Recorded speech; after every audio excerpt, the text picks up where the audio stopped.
এই হচ্ছে বুড়িমা। এই বুড়িমা এই গ্রামের এই কুড়ে ঘরে থাকে এবং এই বুড়িমা এই দুনিয়ায় একদম একা। তার আপন বলতে ছেলে মেয়ে স্বামী সন্তান কেউ নেই। বুড়িমা একদম একা এবং বুড়িমার আর দেখার মতো কেউ নেই। তাই বুড়িমা এই কুড়ে ঘরে একা একা থাকে। আর বুড়িমার উঠোনে একটি আম গাছ আছে বুড়িমার। যে বুড়িমার আম গাছ, সেই আম গাছে যা আম ধরে সেই আম বিক্রি করে বুড়িমা তার 3 বেলা খাবার জোগাড় করে খায়। সে আম বিক্রি করা টাকা দিয়ে সে তার জীবিকা চালায়। এভাবেই বুড়িমা প্রতি বছর আম বিক্রি করে গাছের থেকে, আর সেই আম বিক্রি করা টাকা দিয়ে সে তার 3 বেলা খাবার জোগাড় করে চলে। কোনো রকম জীবনযাপন করে বুড়িমা। এভাবে তার জীবন চলে।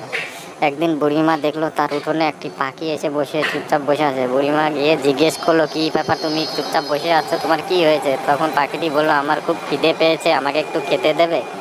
বুড়িমা বলল, ঠিক আছে, আমার তো ঘরে কিছু উচ্ছিষ্ট অংশ আছে, সেগুলো এনে দিই তোমাকে। এই বলে বুড়িমা চলে গেল। খাওয়ার কিছু উচ্ছিষ্ট অংশ ছিল, সেগুলো এনে পাখিটিকে দিল এবং পাখিটি সেগুলো খেলো। খেয়ে খুব উপকৃত হলো। পাখি সেই উচ্ছিষ্ট অংশ খেয়ে বুড়িমাকে বলল, বুড়িমা, আমার তো থাকার জায়গা নেই, আমি তোমার এই গাছে থাকতে চাই। বুড়িমা বলল, ঠিক আছে, তুই থাকতে পারবে, কিন্তু আমার কোনো আম গাছ নষ্ট করবি না। এভাবে বুড়িমা পাখিটিকে তার আম গাছে থাকতে দিল এবং রোজ উচ্ছিষ্ট অংশ, খাবারের উচ্ছিষ্ট অংশ পাখিটিকে খেতে দিত। পাখিও খুব ভালোভাবে থাকতে লাগলো তার আম গাছে। একদিন হঠাৎ ঝড়ে বুড়িমার আম গাছ ভেঙে গেল এবং সেই আম গাছ ভেঙে গিয়ে পড়ে গেল। আর সেই পাখিটিও আম গাছের ডালে আঘাত পেয়ে মারা গেল। এখন বুড়িমা দেখলো যে তার সেই একমাত্র আম গাছ, যে আম গাছ দিয়ে সে তার জীবিকা চালায়, যে আম বিক্রি করা টাকা দিয়ে সে 3 বেলা খাবার জোগাড় করে, সেই আম গাছটি ভেঙে গেল। এখন তার কি হবে? বুড়িমা তো খুব চিন্তায় পড়ে গেল যে এখন সে তার পেট চালাবে কি করে, এখন সে তার খাবার জোগাড় করবে কি করে। এই আম বিক্রি করা টাকা তো সে আর পাবে না, আম গাছ তো ভেঙে গেল, আর তো আম হবে না, আর সে আম পাবে কোত্থেকে? এখন কীভাবে সে তার জীবিকা চালাবে, কিভাবে তার খাবার জোগাড় করবে, 3 বেলার পেটের খোরাক জোগাড় করবে? এ ভেবে বুড়িমা খুব দুশ্চিন্তায় পড়ে গেল এবং চিন্তা করতে লাগলো, এখন কি করে চলবো, এখন কিভাবে চলবো? আর তো আম গাছ থাকলো না, এখন আমি কোত্থেকে আমার খাবারের টাকা জোগাড় করব? খুব চিন্তায় পড়ে গেল। এভাবে বুড়িমার খুব কষ্টে দিন কাটতে লাগলো। একদিন হঠাৎ বুড়িমা সকালে ঘুম থেকে উঠে দেখলো, ঠিক যেই জায়গায় আম গাছ ছিল সেখানে 2টো চারা গাছ গজিয়েছে, ছোট ছোট চারা গাছ গজিয়েছে। এবং বুড়িমা ভাবতে লাগলো, এই চারা গাছ তো আমি লাগাইনি, কিন্তু এই চারা গাছ এখানে কি করে হলো? তাই আর কিসের চারা গাছ?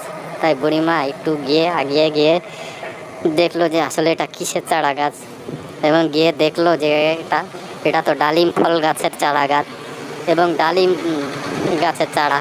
তখন বুড়িমা ভাবতে লাগলো যে ডালিম গাছ তো আমি কোনো সময় লাগাইনি, কিন্তু এখানে চারাটা হলো কি করে? তখন বুড়িমা ভাবতে লাগলো, আসলে আমি আম গাছে যেই পাখিটিকে আশ্রয় দিয়েছিলাম, খাবার দিতাম, এবং আম গাছে যে পাখিটিকে আমি থাকতে দিয়েছিলাম, আসলে সেই পাখিটি কোথা থেকে হয়তো বা ডালিম খেয়েছিল, সেই ডালিমের বীজ তার পেটে ছিল হয়তো। সে এই আম গাছে এসে থাকতো আর এখানেই তার বীজটা পড়তো, সেই বীজটাই হয়তো বা তার বীজ ছিল, ডালিমের বীজ ছিল, সেই বীজ দিয়েই এই চারা গাছ গজিয়েছে। এবং কিছুদিন যেতে না যেতে চারা গাছগুলো বড় হয়ে ডালিম ধরতে লাগলো। আর বুড়িমা তো খুব খুশি হলো এবং সেই ডালিম বিক্রি করে আবার সে টাকা পেতে লাগলো এবং আম গাছের থেকে বেশি টাকা পেতে লাগলো। আর বুড়িমা তার খাবারের আর চিন্তা রইল না এবং সে আবারও সে আগের মতো স্বাভাবিক জীবনযাপন করতে লাগলো। তাই বন্ধুগণ, সবসময় মনে রাখবে, বুড়িমা ওই পাখিটিকে আশ্রয় দিয়েছিল, খাবার দিয়েছিল বলে তার আম গাছটা ভেঙে নষ্ট হয়ে গেছে ঝড়ে, কিন্তু সে পাখিটিকে আশ্রয় দিয়েছিল বলে একটা ভালো কাজ করেছিল, যার কারণে আজকে সে এই ডালিম গাছ, দুটো ডালিম গাছ পেল। আর সেই ডালিম বিক্রি করে বুড়িমার সংসার আবারও সুখে শান্তিতে, আবারও বেশ ভালোভাবে দিন কাটতে লাগলো। তো বন্ধুগণ, সবসময় মনে রাখবে, ভালো কাজের ফল সবসময় ভালোই হয়।